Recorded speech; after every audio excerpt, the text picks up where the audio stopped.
The Therapeutic Goods Administration has approved for sale the HIV self-testing device described by public health advocates as the missing puzzle piece in the fight against the blood-borne virus. Key points: the device will be available for purchase online. A 24-hour helpline will offer assistance to the tests users. Self-testing is already used across much of Europe and in the US, but one person living with HIV is lambasted Australia for being a decade behind the rest of the world on the HIV detection method. The TGA decision means it is now possible to test for HIV at home, without having to visit a general practitioner or a sexual health clinic. Manufactured by Sydney-based company Atomo Diagnostics, the single-use finger prick test returns the result for HIV in 15 minutes. Federal Health Minister Greg Hunt photo.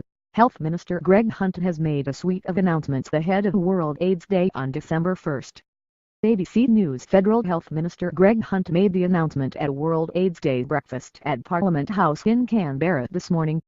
For those that may have a reluctance or a reason why they may not want to go to the doctor and to seek a check, it gives them that additional freedom as well as accessibility and convenience, Mr. Hunt told the ABC. HIV self-testing devices were banned in Australia until 2014, but have since been available for purchase online from overseas retailers. The approved Atomo device will also be available for purchase online. Getting more people on treatment sooner. The Australian Federation of AIDS Organisation's Chief Executive Officer Daryl O'Donnell said today's announcement will make testing easier for people considered at high risk of acquiring HIV, like gay and bisexual men. Burnet Institute Public Health Head Professor Mark Stubb said getting people on treatment as soon as possible was a key pillar of Australia's HIV prevention strategy, and something self-testing would support. People who are on treatment for HIV can have their viral load suppressed to the point where they are incapable of passing on the virus to others. But 10% of Australians with HIV are unaware of their positive status.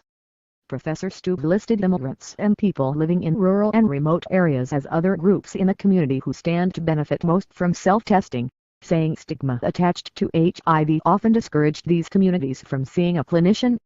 Treatment can extend the lives of HIV/AIDS sufferers. Photo. More than 10% of Australians with HIV have not been diagnosed. ABC News.